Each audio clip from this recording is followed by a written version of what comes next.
One of the areas of post-processing that I struggle with, and I'm sure there's plenty of others that struggle with it as well, is managing color. So in today's video, we're going to talk a lot about managing color, making sure that we have both warm tones and cool tones present, managing those tones, and making sure that we come away with something that has a feeling, yet is still true to life.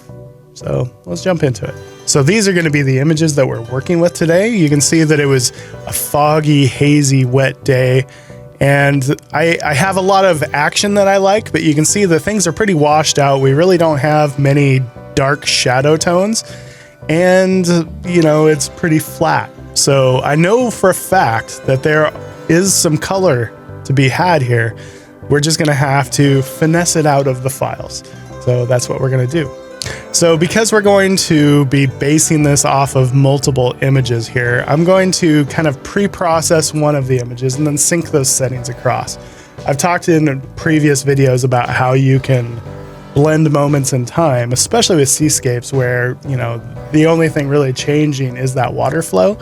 And I think this is going to be an image that benefits from that because, for example, in this frame, I really like the background. I like a lot of what's going on. I like this area here, but this side of the frame is just kind of a whitewash. There's not much detail or, you know, flow being seen here. But I think if we look at this frame, we have a little bit more texture to bring in, as well as this kind of cool background wave. So I'm going to blend this frame with this frame, I believe. I also marked a couple others here that I kind of liked. I liked a little bit of how the flow was kind of going into the corner on this one. So maybe we'll use some of this as well. And yeah, so these, number 3, number 4, number 1, those are going to be the ones that we are working with. To make the blend a little bit easier, I'm going to do a little bit of pre-processing, basically just tweak contrast and color a little bit before moving them over into Photoshop. So I'm going to add some contrast. I'm going to deepen the shadows, bring down the blacks a little bit, bring down the exposure a little bit. I'm going to bring up the white slider a bit. And now that we've added this contrast, we can get a feel for the color balance. And to me, it feels a little bit cold. So let's go ahead and warm this up.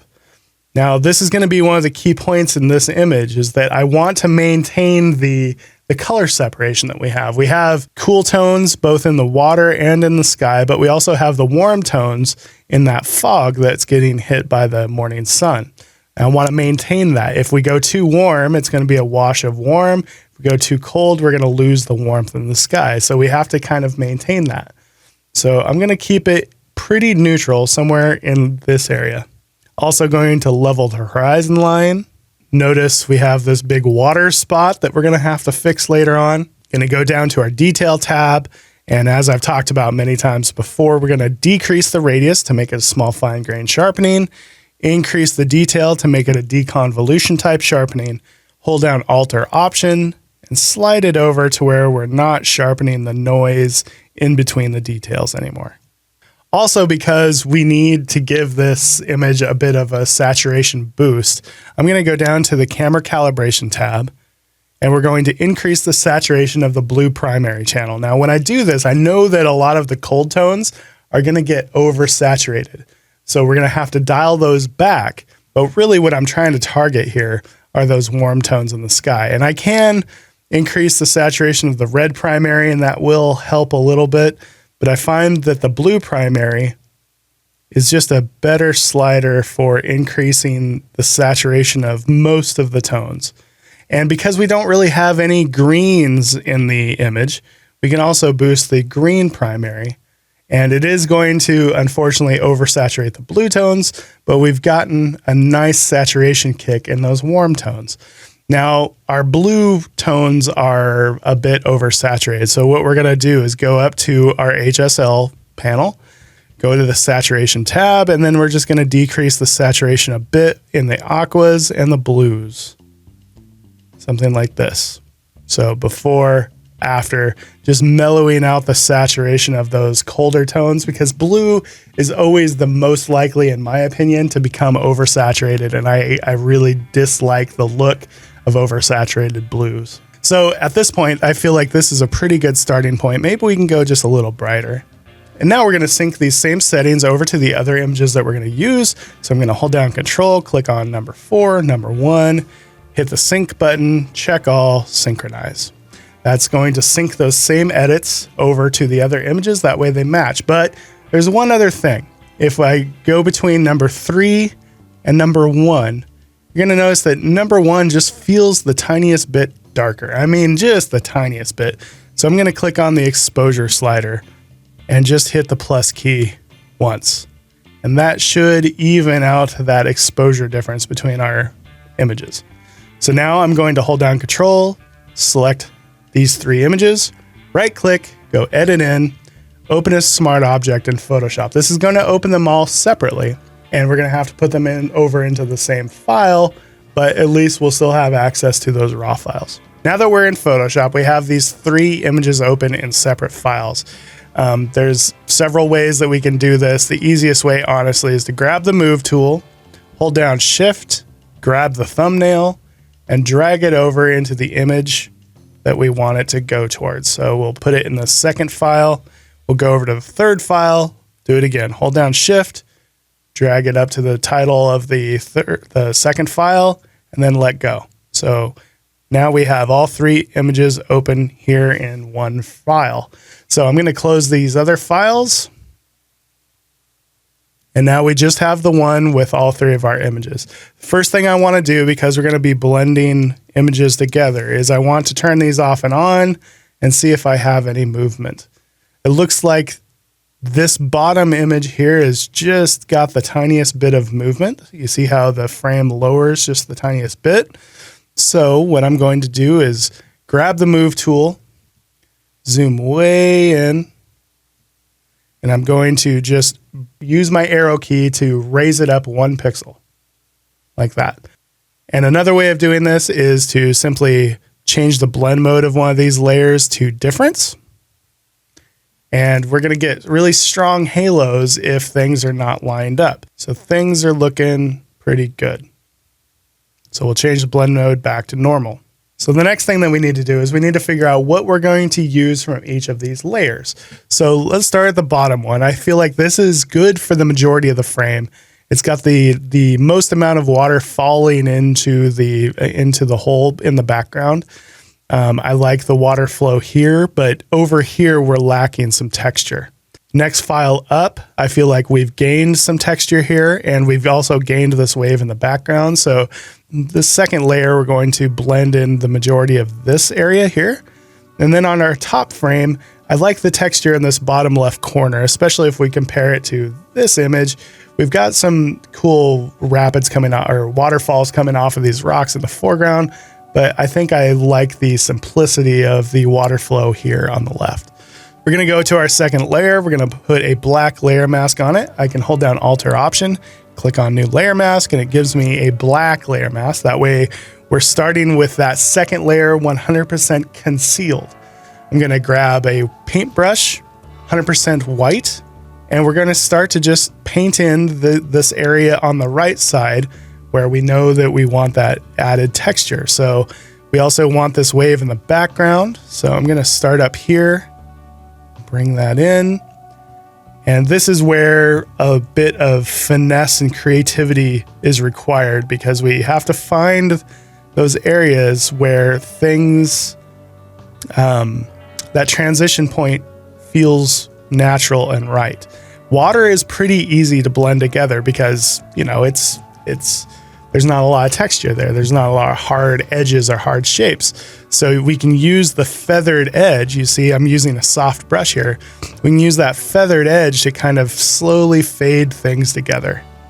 So something like that looks good before, after. You see how we've added texture here. And in my opinion, texture is interest. We're going to do the same thing with our top layer here. Remember, we're going to bring in the bottom left corner. Maybe we'll bring in this background wave as well. So I'm going to do the same thing. I'm going to hold down Alt or Option, click on New Layer Mask, bring in the texture on this bottom right, or bottom left, I mean.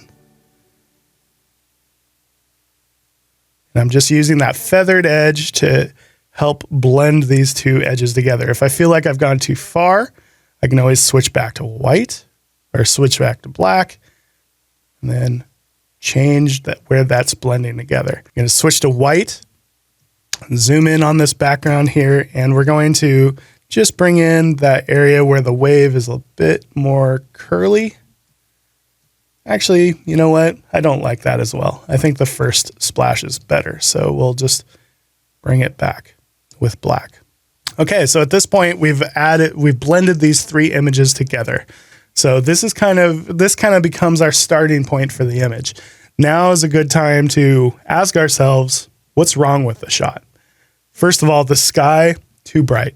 Because it's so bright, because it's all highlights, there's no texture, there's no definition, and I know that there's both saturation and interest and texture in that sky.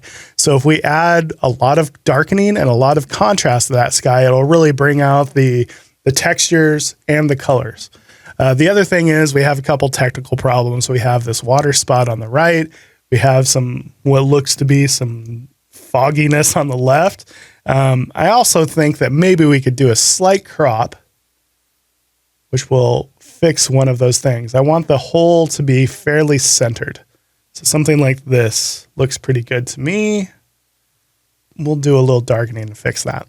But the first thing is I want to add some drama to the sky. Simplest thing we can do is let's just create a new levels adjustment. And with the sky in mind, I'm going to grab this midtone slider and drag it to the right. And let's see what happens. You see how much more interest we get in that sky. We're getting some difference between the bright highlights in the sky and the warm fog. Obviously, we can take this too far, but for now, I want to just see what's kind of possible. So it obviously ruins the rest of the image, but I think it looks really good, especially in the top portion of the sky. So I'm going to put a black layer mask on here. I'm just going to grab a white paintbrush. Let's start with 60% opacity. And I'm going to make this paintbrush quite large because we're going to use the feathered edge of this to kind of transition it softly towards that horizon. So as I begin to paint white here, it's going to just use that feathered edge to softly bring it lower into the frame. So it's being revealed 100% in the top of the frame, but it's really fading out towards the end. It's kind of just a graduated effect, only we're using our brush to create it. The thing that I want to make sure that I don't do is get it too much into these dark rocks close to the horizon. So before, after, that's already a really good start. I think that we could maybe do one more layer of something similar. So let's do a brightness contrast adjustment layer, bring down the brightness, increase the contrast, put a black layer mask on here. Grab a white paintbrush. Let's go 100% opacity this time and just do a pass across the top. Before, after. I actually really like that. So now the trick is going to be to add contrast to those highlight tones without blocking up those shadows that are already as dark as I want them to get.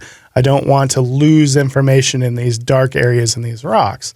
So you guys guessed it, we're going to use a luminosity mask to do a subtle darkening of those bright highlights in our water. So I'm going to grab a Lights 1 luminosity mask. I'm going to create it with Luminosity up here. You could use TK Actions. You could use a selection of the alpha channel in your channels tab, but these luminosity mask creation tools are such a time saver. So I'm just going to go up to Luminosity, click a Lights 1, and then just grab a brightness contrast adjustment layer. So now we have this brightness contrast adjustment layer with this as its layer mask, which if you think about how layer masks work, white reveals, black conceals, this layer mask is going to keep this adjustment out of the deepest shadows, and that's exactly what we want. So I'm going to double click on our brightness contrast adjustment layer, bring down the brightness a bit, and you can see that's having kind of an overall flattening effect. We don't want to make our highlights dull, so we're going to add some contrast as well. So something like this, before, after. And as I look at this, I don't really want it going into the background or the areas of most interest, because remember, the eye is always going to be drawn to those brightest highlights. So we want there to be bright highlights in the most interesting parts of our frame. We can use that as a visual flow tool. So what I'm going to do is we're going to put this inside a group or a folder. So I'm going to create a new group, drag it up to the group, and then we're going to just put a black layer mask on this group. So I'll hold down Alt or Option, boom. And now we have this brightness contrast adjustment layer with a Lights 1 luminosity mask attached to it.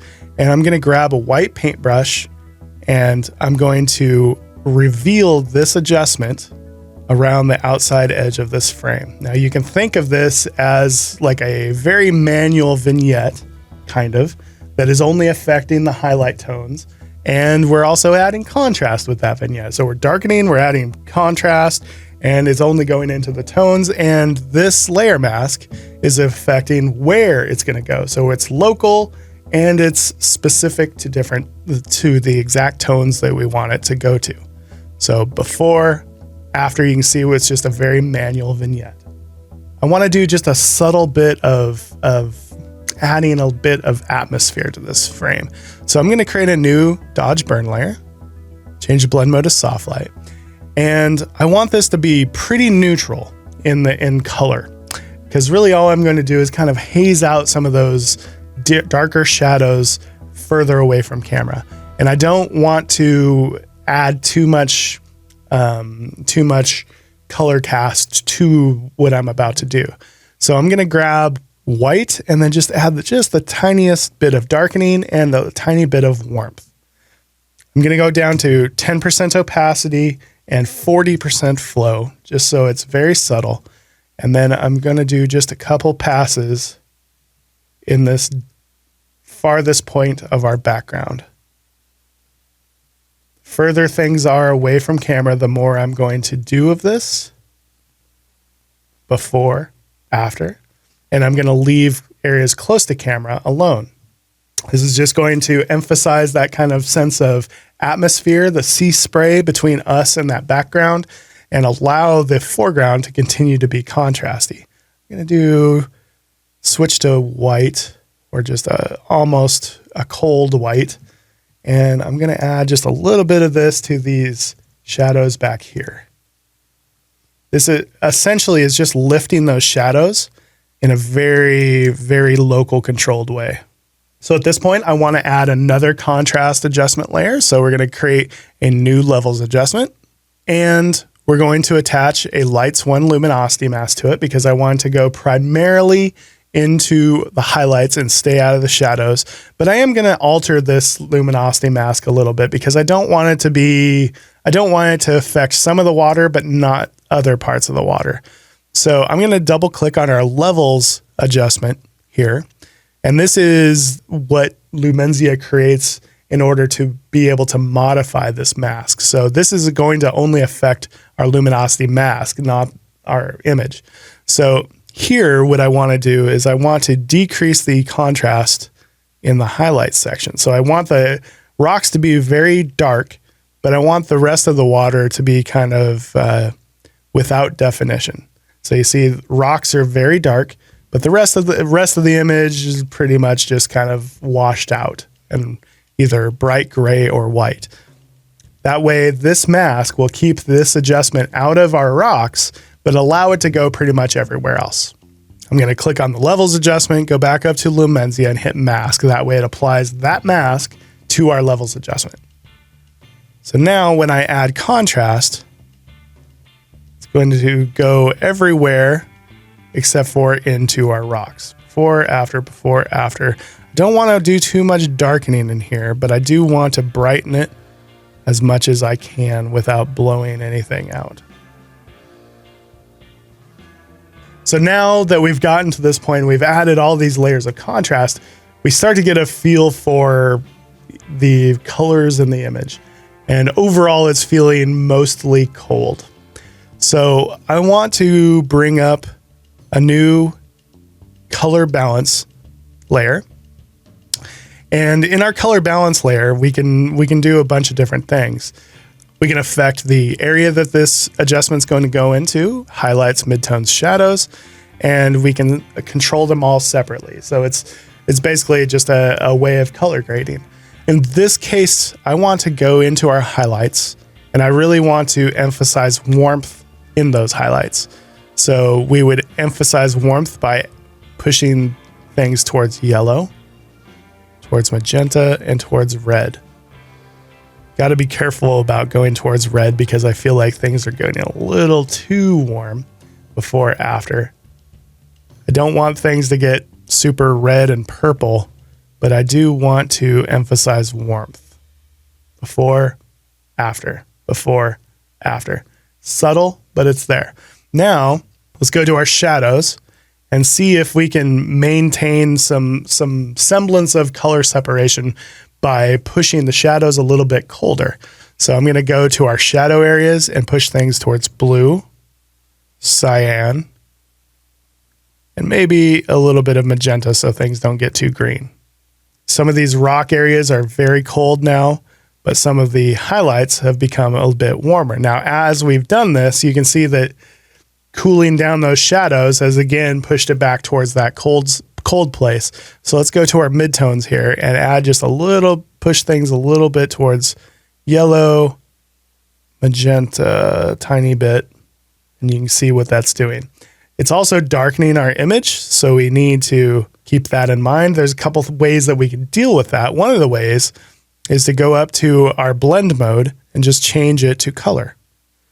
As I do that, you can see that it's not going to affect the brightness of the image. It's only going to affect the color of the image. And I think I like that a little bit better. Next thing I want to do is let's go ahead and try to fix this water spot. If we look at this water spot, you can see that it's pretty much just brightness. It's just darkened. So we can probably just create a new brightness contrast adjustment layer. Bring up the brightness, decrease the contrast a bit, put a black layer mask on here, and we'll work slow here. We'll go 100% flow, 30% opacity, and we'll do a few clicks in here and see if we can fix that. So what I tend to do is I'll go a little bit too far, and then we can play with the opacity of this layer. So as I bring down the opacity, let's zoom out here. I feel like it's a little bit overdone on this edge. I'm going to go back to a 10% opacity black brush. I think that looks pretty good. If it doesn't look perfect, we can always do a little bit of a patch tool effect, but I think that looks a whole lot better. I don't think the average person's really going to notice that. I'm going to create one more brightness contrast adjustment layer, and we're going to see if we can fix this hazy area here. I'm going to bring down brightness, increase contrast, put a black layer mask on here, and just with a 50% opacity brush, paint this into this area that's looking a little washed out. And just play around with the opacity and the sliders until it looks pretty natural. I'm going to do one more layer of dodging and burning. So I've created a new layer, changed blend mode to soft light. I'm going to sample this nice warm peachy color that we have up there. Push it a little bit more towards yellow.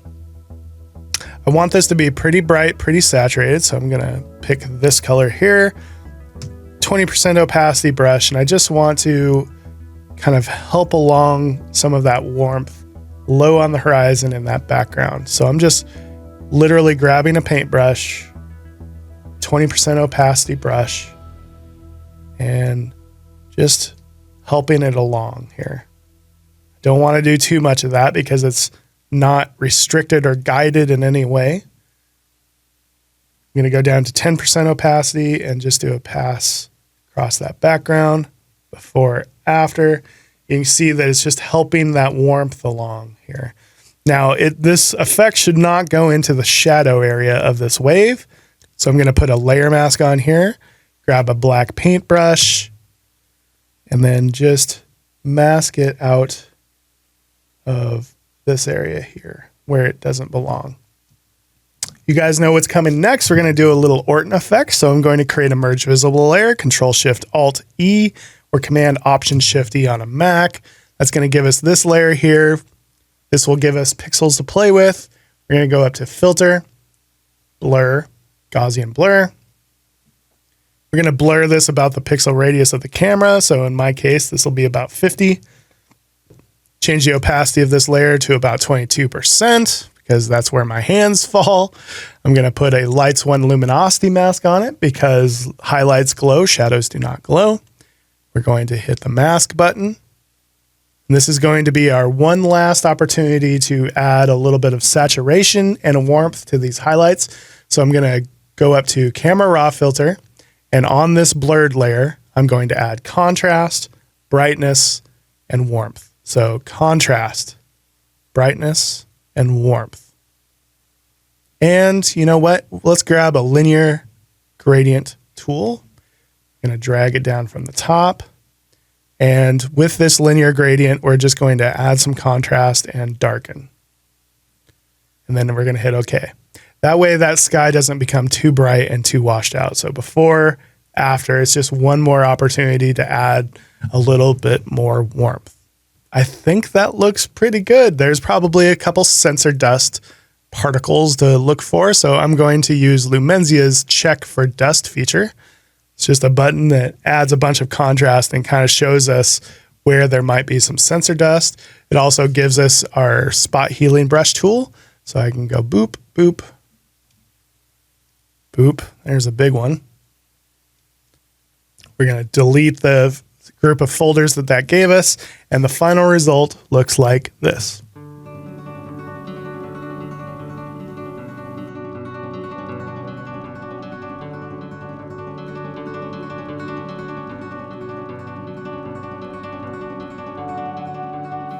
So in the end, we went from this to this.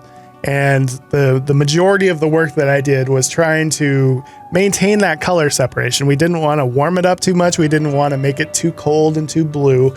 And I've kind of struggled processing images from this morning before, simply because those blues really want to get away from you. So anytime that you have a lot of blues present and you're increasing saturation or vibrance, you need to really kind of rein in the blue tones because they can really get away from you really quickly. So hopefully there's a nugget in here somewhere, and just remember to try to maintain color balance that is true to life, but it's balanced and it's still impactful in some way. And so hopefully this image comes away looking like, you know, it's a little bit of warmth on an otherwise cold morning, because that's exactly what it was.